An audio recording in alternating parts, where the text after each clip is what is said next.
Hello friends, welcome back to Anvesha channel. आज हम लोग पढ़ेंगे हिंदी साहित्य का काल विभाजन और नामकरण। ठीक है, ये जो टॉपिक है ये यूजीसी नेट के सिलेबस में भी है और हर एग्जाम में इस टॉपिक से क्वेश्चन आते हैं। ठीक है, तो ये टॉपिक काफ़ी इम्पोर्टेंट है। ठीक है, तो इस टॉपिक को आज हम लोग पूरे डिटेल से पढ़ेंगे। ठीक है, चलिए पढ़ना स्टार्ट करते हैं। देखिए, हिंदी साहित्य इतिहास लेखन की परंपरा के प्रारंभिक दो इतिहासकार गाशा दाताशी तथा शिव सिंह सेंगर ने काल विभाजन का कोई प्रयास नहीं किया। ठीक है, तो जो हिंदी साहित्य इतिहास लेखन की परंपरा है उसमें जो दो इतिहासकार है गाशा दाताशी और शिव सिंह सेंगर। ठीक है, तो इन्होंने काल विभाजन का कोई भी प्रयास नहीं किया। ठीक है, तो सर्वप्रथम काल विभाजन का प्रयास किसने किया? जॉर्ज अब्राहम ग्रियर्सन ने। ठीक है, देखिए सर्वप्रथम जॉर्ज अब्राहम ग्रियर्सन ने काल विभाजन का प्रयास किया।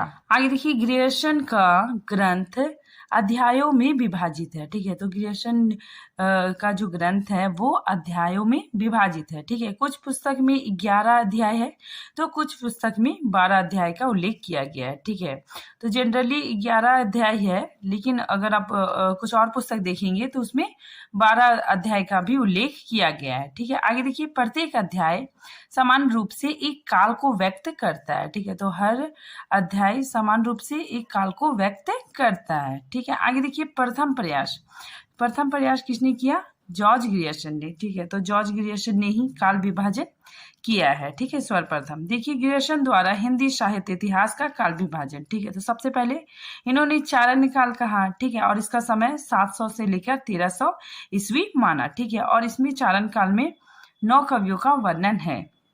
ठीक है, तो यहाँ पे देखिए कि सबसे पहले ग्रियर्सन ने चारण काल कहा। ठीक है, उसके बाद फिर राम कुमार वर्मा ने भी चारण काल कहा है। ठीक है, तो राम कुमार वर्मा ने मतलब इसी चीज को रिपीट किया है। ठीक है, तो आप लोग याद रखिएगा कि सबसे पहले चारण काल किसने कहा? जॉर्ज ग्रियर्सन ने कहा। ठीक है, उसके बाद फिर राम कुमार वर्मा ने भी चारण काल कहा है। आगे देखिए, 15वीं सदी का धार्मिक पुनः जागरण। ठीक है, तो इसमें देखिए इन्होंने सबसे पहले चारण काल लिया। ठीक है, 700 से लेकर 1300 ईस्वी लिया। ठीक है, परंतु उसके बाद 15वीं सदी ले लिया। ठीक है, मतलब यहाँ पे 700 से लेकर 1300 लिया, उसके बाद फिर डायरेक्ट 15वीं सदी ले लिया। ठीक है, मतलब यहाँ पे 1400 ईस्वी का गैप नजर आता है। ठीक है, तो यहाँ पे 14वीं शताब्दी का लोप दिखाई पड़ता है। ठीक है, तो इस दृष्टि से इसमें यह दोष पाया गया है कि इन्होंने डायरेक्ट 15वीं सदी ले लिया है। ठीक है, और 14वीं शताब्दी का इसमें लोप देखने को मिलता है। ठीक है, आगे देखिए, मलिक मोहम्मद जैसी का प्रेम कविता। ठीक है, फिर ब्रज का कृष्ण संप्रदाय। ठीक है, तो इसमें देखिए ये बहुत इंपॉर्टेंट है। ठीक है, इसीलिए मैंने यहाँ पे इंपॉर्टेंट लिखा भी है, क्योंकि ये एग्जाम में पूछा भी गया है यूजीसी नेट में कि ये किसके द्वारा काल विभाजन किया गया है? तो जॉर्ज ग्रियर्सन के द्वारा काल विभाजन किया गया है। ठीक है, जैसे आ जाता है क्वेश्चन की जैसी मलिक मोहम्मद जैसी की प्रेम कविता किसके द्वारा काल विभाजन किया गया है? तो जॉर्ज ग्रियर्सन द्वारा काल विभाजन किया गया है। ठीक है, तो ये आप लोग ध्यान में रखिएगा। ठीक है, नेक्स्ट देखिए, मुगल दरबार। ठीक है, उसके बाद फिर तुलसीदास। ठीक है, नेक्स्ट रीतिकाल, उसके बाद तुलसीदास के अन्य प्रवृत्ति मतलब तुलसीदास के बाद के कवि। ठीक है, फिर 18वीं शताब्दी। नेक्स्ट देखिए, कंपनी के शासन में हिंदुस्तान। ठीक है, उसके बाद फिर महारानी विक्टोरिया के शासन में हिंदुस्तान। ठीक है, टोटल 11 है, लेकिन कोई कोई पुस्तक में 12 भी पाया जाता है। ठीक है, तो 12वां अध्याय में क्या है? विविध। ठीक है, तो आप लोग याद रखिएगा कि जो मूल पुस्तक है अगर हम उसमें अध्ययन करेंगे तो उसमें 12 अध्याय देखने को मिलते हैं। ठीक है, आगे देखिए, 14वीं शताब्दी का उल्लेख ही नहीं है। ठीक है, तो इसमें 14वीं शताब्दी का उल्लेख ही नहीं है। कालों का नामकरण भी सर्वत्र किसी एक आधार पर नहीं है। ठीक है, फिर देखिए इसके कमी, अगर हम इसके कमियों की बात करते हैं तो इसमें देखिए सबसे पहले 14वीं शताब्दी का लोप है। ठीक है, वैज्ञानिक विभाजन भी नहीं किया गया है। आगे देखिए, कालों का नामकरण किसी एक आधार पर नहीं है। ठीक है, मतलब कालों का नामकरण किसी एक आधार पे नहीं है। ठीक है, मतलब कभी किसी का नामकरण कुछ कर दिया है। ठीक है, कभी किसी का नामकरण कुछ कर दिया है। ठीक है, मतलब किसी में मुगल दरबार है, फिर उसमें उसके बाद में तुलसीदास है, फिर रीतिकाल है। ठीक है, तो इसका नामकरण कभी किसी का नामकरण कुछ रख दिया, कभी कुछ रख दिया। ठीक है, फिर देखिए केवल प्रवृत्तिगत काल विभाजन है। ठीक है, तो इसमें इनको जैसा प्रवृत्ति समझ में आया, ठीक है, उसी के अनुसार उसका नाम रख दिया। ठीक है, इसलिए मैंने यहाँ पे लिखा है कि केवल प्रवृत्तिगत काल विभाजन किया है। ठीक है, मतलब जिस काल का इन्हें जो प्रवृत्ति लगी, ठीक है, मतलब इन्हें जैसा प्रवृत्ति लगा वैसा ही इसका नाम रख दिया। ठीक है, जैसे तुलसीदास का समय इनको लगा प्रवृत्ति, तो तुलसीदास रख दिया, फिर रीतिकाल रख दिया।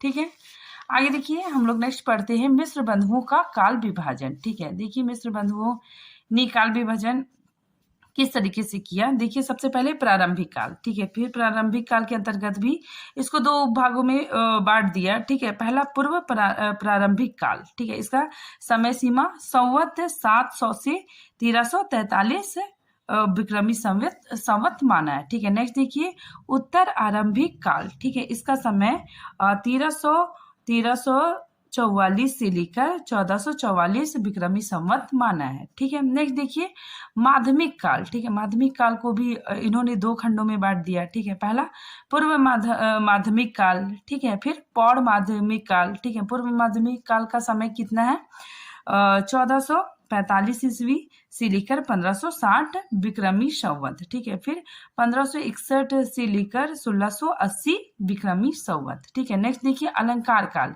फिर अलंकार काल भी इन्होंने काल विभाजन किया। ठीक है, फिर इसको भी दो भागों में बांट दिया। ठीक है, पूर्व अलंकृत काल। ठीक है, और इसका समय सीमा 1681 से लेकर 1790 विक्रमी संवत। ठीक है, फिर नेक्स्ट उत्तरा अलंकृत काल। ठीक है, इसका समय 1791 से 1889 विक्रमी संवत माना। ठीक है, फिर देखिए परिवर्तन काल। ठीक है, परिवर्तन काल का समय देखिए 1890 से लेकर 1924 विक्रमी संवत। ठीक है, फिर वर्तमान काल में 1926 विक्रमी संवत से लेकर आज तक। ठीक है, तो इस तरह का काल विभाजन मिस्र बंधुओं ने किया। ठीक है, अब हम लोग मिस्र बंधुओं के काल विभाजन की कमियां देखेंगे कि इसमें क्या क्या कमी पाई गई। देखिए मिस्र बंधुओं का विभाजन स्पष्ट नहीं है। ठीक है, तो इन्होंने जो विभाजन किया वो स्पष्ट नहीं है। ठीक है, परिवर्तन काल अनावश्यक लगता है। ठीक है, तो इनका जो परिवर्तन काल है ये अनावश्यक है। नेक्स्ट देखिए काल विभाजन का कोई स्पष्ट आधार नहीं दिखाई देता है। ठीक है, आगे देखिए गिरियर्सन की भांति 700 से 1300 विक्रमी संवत को हिंदी साहित्य के साथ संबद्ध कर दिया है। ठीक है, जो कि अभ्रंश का काल है। ठीक है, मतलब 700 से लेकर 1300 का जो समय है ये अभ्रंश का टाइम पीरियड है। ठीक है, और इन्होंने क्या किया है इस पीरियड को, मतलब इस समय को हिंदी साहित्य के साथ मिला जुला दिया है। ठीक है, आगे देखिए कालखंडों के नामकरण में विभिन्न पद्धतियां अपनाई गई है। ठीक है, तो कालखंड के नामकरण में इन्होंने विभिन्न पद्धतियां अपनाई है। ठीक है, फिर आगे देखिए इन्होंने प्रवृत्ति के ऊपर नाम नहीं रखा। ठीक है, तो मतलब इन्होंने कोई प्रवृत्ति के ऊपर नाम नहीं रखा है। ठीक है, जो प्रवृत्ति चल रही है उसको ध्यान में नहीं रखा है। ठीक है, इन्होंने मतलब मिस्र बंधुओं ने पूर्व प्रारंभिक तो उत्तर प्रारंभिक इस तरह के मतलब काल विभाजन किया है। ठीक है, इन्होंने प्रवृत्तियों को आधार बनाकर काल विभाजन नहीं किया है। ठीक है, ये देखिए ये काफी इंपॉर्टेंट है। ठीक है, आचार्य रामचंद्र शुक्ल ने इनके ग्रंथ के बारे में क्या कहा है। देखिए इस विभाजन के विषय में आचार्य रामचंद्र शुक्ल लिखते हैं कि सारे रचनाकारों को केवल आदि, मध्य, पूर्व, उत्तर इत्यादि खंडों में आंख मूंद कर बांट देना। ठीक है, मतलब सारे रचनाकार को केवल आदि, मध्य, पूर्व, उत्तर इत्यादि खंडों में आंख मूंद कर बांट देना, यह भी ना देखना कि किस खंड के भीतर क्या आता है क्या नहीं। ठीक है, किसी वृत्त संग्रह को इतिहास नहीं मान सकता। ठीक है, तो आचार्य रामचंद्र शुक्ल कहते हैं कि मिस्र बंधुओं ने आदि, मध्य, पूर्व, उत्तर, ठीक है, इस तरह से खंडों को बांट दिया है। ठीक है, और ये किसी वृत्त संग्रह के जैसा है। ठीक है। आगे देखिए 700 से लेकर 1300, इसमें क्या है, दोष है। ठीक है, क्योंकि ये जो टाइम पीरियड है ये अपभ्रंश काल का है। ठीक है, तो इन्होंने क्या किया है कि अपभ्रंश काल की रचनाओं को, ठीक है, उसको भी हिंदी में समेटने का प्रयास किया है। ठीक है, तो ये भी क्या है, दोष है। ठीक है, अब देखिए हम लोग अगर ईस्वी को हम लोग अगर विक्रमी संवत में चेंज करना है तो हम लोग क्या करेंगे, 57 प्लस करेंगे। ठीक है, अगर हमको विक्रमी संवत को ईस्वी में चेंज करना है तो 57 इसमें माइनस करेंगे। ठीक है, तो आप लोग याद रखिएगा, काफी इंपॉर्टेंट है ये। ठीक है, आगे देखिए आचार्य रामचंद्र शुक्ल का काल विभाजन। ठीक है, अब हम लोग आचार्य रामचंद्र शुक्ल का काल विभाजन देखते हैं।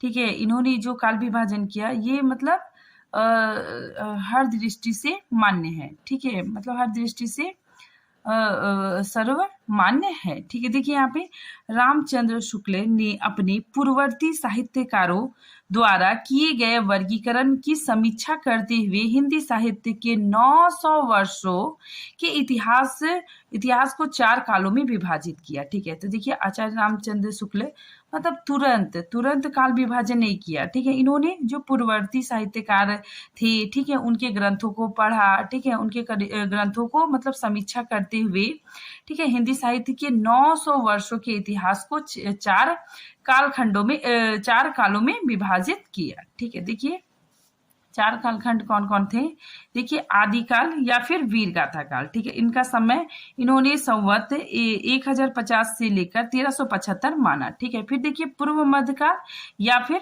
भक्ति काल। ठीक है, इसका समय संवत 1375 से 1700 माना। ठीक है, नेक्स्ट देखिए उत्तर मध्यकाल या रीति काल। ठीक है, इसका समय आचार्य रामचंद्र शुक्ल ने संवत 1700 से लेकर 1900 माना। ठीक है, नेक्स्ट देखिए आधुनिक काल या फिर गद्य काल। ठीक है, इनका समय संवत 1900 से लेकर 1984 विक्रमी संवत माना। ठीक है, तो मैंने आप लोगों को बताया कि अगर हम इसको विक्रमी संवत को अगर हम ईस्वी में चेंज करना चाहते हैं तो इसमें 57 माइनस करेंगे तो ईस्वी में ये निकल जाएगा। यहाँ पे देखिए आचार्य रामचंद्र शुक्ल ने जो काल विभाजन किया, ठीक है, इसको काफी मतलब बहुत सारे विद्वानों ने इसको मतलब सही कहा। ठीक है, और ये हर दृष्टि से मतलब बेस्ट है। ठीक है, तो आगे अब हम लोग देखते हैं डॉक्टर राम कुमार वर्मा का काल विभाजन। ठीक है, देखिए आचार्य रामचंद्र शुक्ल की त्रुटियों को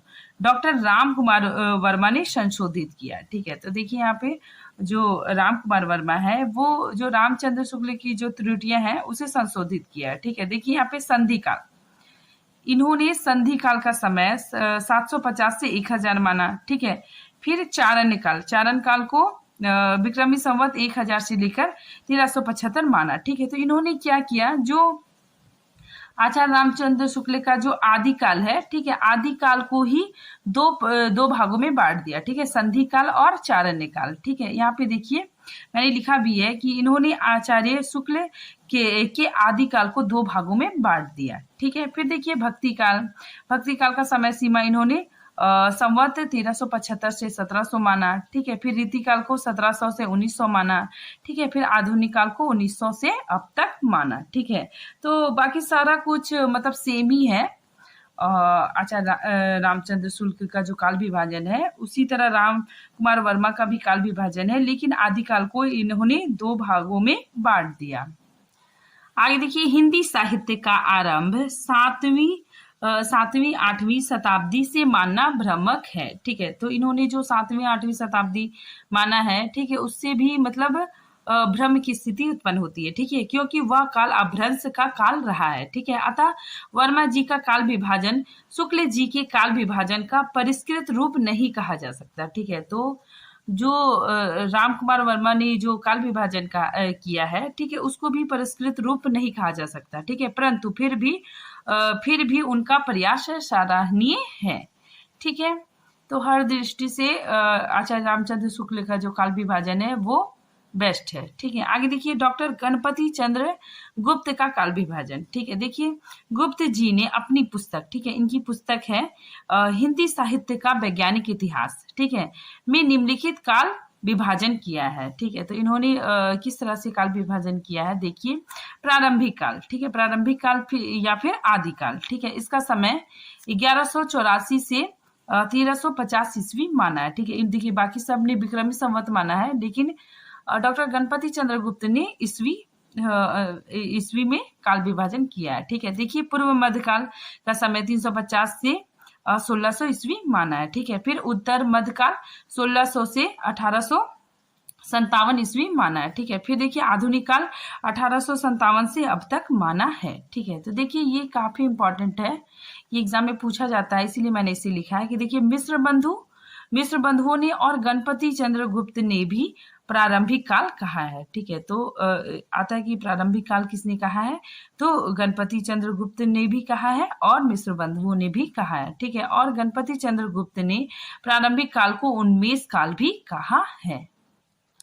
आगे देखिए, डॉक्टर गणपति चंद्रगुप्त ने शुक्ल जी के काल विभाजन को स्वीकार न करते हुए हिंदी साहित्य के इतिहास को 3 खंडों में विभाजित किया है। ठीक है, तो इन्होंने आचार्य रामचंद्र शुक्ल के काल विभाजन को स्वीकार ना करते हुए हिंदी साहित्य इतिहास को 3 खंडों में विभाजित किया। ठीक है, कौन कौन, देखिए प्रारंभिक काल, इसको उन्मेष काल भी कहा है। ठीक है, मध्यकाल मतलब विकास काल, और आधुनिक काल। ठीक है, लेकिन अब देखिए इतने सारे हो गए, लेकिन जितने भी काल विभाजन हम लोगों में देखा, ठीक है, उनमें सबसे सटीक आचार्य रामचंद्र शुक्ल का काल विभाजन ही है। ठीक है, इन्हीं का काल विभाजन सर्व स्वीकृत माना गया है।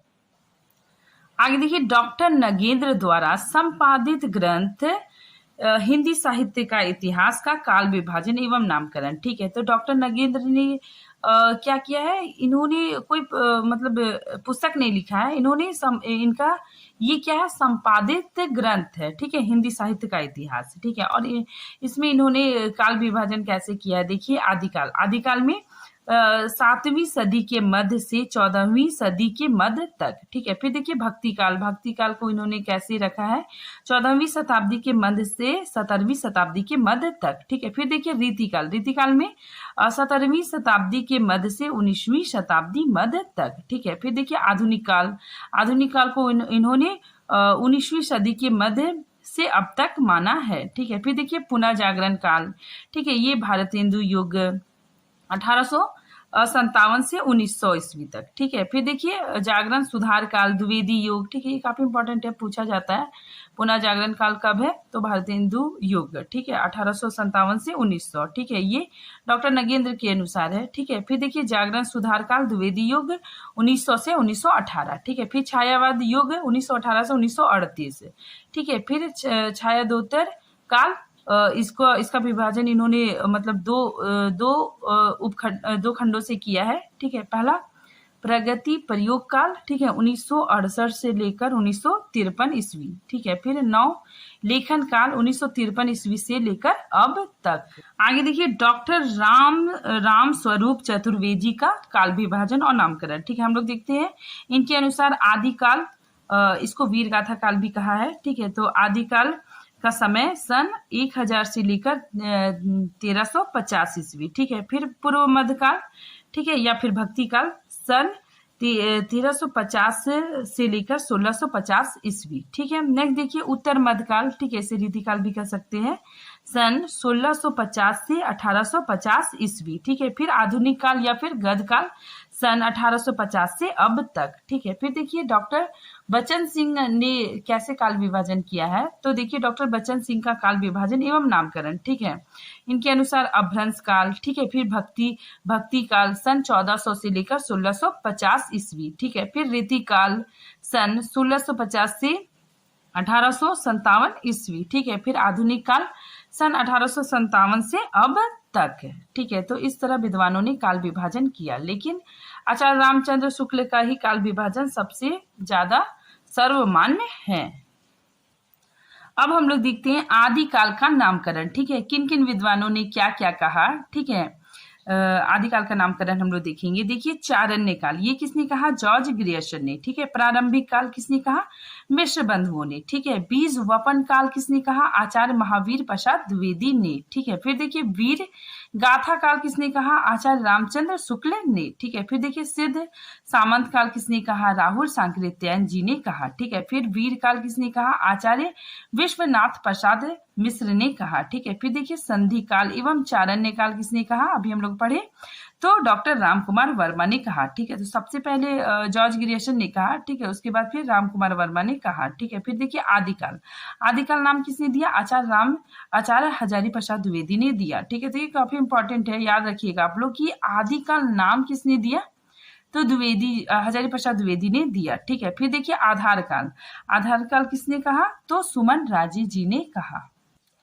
नेक्स्ट देखिए भक्ति काल का नामकरण। ठीक है, देखिए माध्यमिक काल किसने कहा? तो मिश्र बंधुओं ने कहा। ठीक है, फिर भक्ति काल किसने कहा? देखिए किन किन विद्वानों ने कहा? आचार्य रामचंद्र शुक्ल ने कहा। ठीक है, डॉक्टर रामकुमार वर्मा ने कहा और हजारी प्रसाद द्विवेदी ने कहा। ठीक है, तो ये सर्वमान्य है। ठीक है, मतलब ये सारे विद्वानों ने भक्ति काल को समर्थन दिया। ठीक है, फिर देखिए पूर्व मध्यकाल किसने कहा? डॉक्टर गणपति चंद्र गुप्त ने कहा। ठीक है, अब हम लोग देखते हैं रीति काल का नामकरण। ठीक है, देखिए रीति काल को रीति काव्य किसने कहा? तो जॉर्ज ग्रियर्सन ने कहा। ठीक है, अलंकृत काल, ये काफी इंपॉर्टेंट है, पूछा जाता है। अलंकृत काल किसने कहा? तो मिश्र बंधुओं ने कहा। ठीक है, आगे देखिए रीति काल नाम किसने कहा? ठीक है, किन किन विद्वानों ने इसका समर्थन किया? तो आचार्य रामचंद्र शुक्ल, डॉक्टर रामकुमार वर्मा, ठीक है, और हजारी प्रसाद द्विवेदी जी ने रीतिकाल नाम स्वीकार किया। ठीक है, फिर देखिए श्रृंगार काल, ये भी इंपॉर्टेंट है। श्रृंगार काल किस विद्वान ने कहा? तो आचार्य विश्वनाथ प्रसाद मिश्र ने कहा। ठीक है, फिर देखिए कला काल रीतिकाल को किस विद्वान ने कहा? तो राम शंकर शुक्ल रसाल जी ने कहा। ठीक है, अब देखिए आधुनिक काल का नामकरण। ठीक है, देखिए वर्तमान काल किसने कहा? मिश्र बंधुओं ने कहा। ठीक है, फिर गद्य काल किसने कहा? देखिए ये भी काफी इंपॉर्टेंट है। गद्य काल किसने नाम दिया? तो आचार्य रामचंद्र शुक्ल ने दिया। ठीक है, फिर आधुनिक काल किसने कहा? तो हजारी प्रसाद द्विवेदी ने, ठीक है, रामकुमार वर्मा ने, डॉक्टर नगेंद्र ने और गणपति चंद्र गुप्त ने, इन सब ने आधुनिक काल ये नाम मतलब स्वीकृति दी। ठीक है, तो इन लोगों ने आधुनिक काल नाम दिया। ठीक है, और ये सबसे ज्यादा सर्वमान्य है। ठीक है, तो आज ये टॉपिक यहीं पे खत्म होता है। ठीक है, अगर आपको इसका पीडीएफ चाहिए तो मैं डिस्क्रिप्शन में अपना टेलीग्राम का लिंक दे दूंगी। ठीक है, तो आप वहां से देख सकते हैं। ठीक है, और एग्जाम की तैयारी बहुत अच्छे से कर सकते हैं। ठीक है, तो मिलते हैं नए टॉपिक के साथ, तब तक के लिए थैंक यू।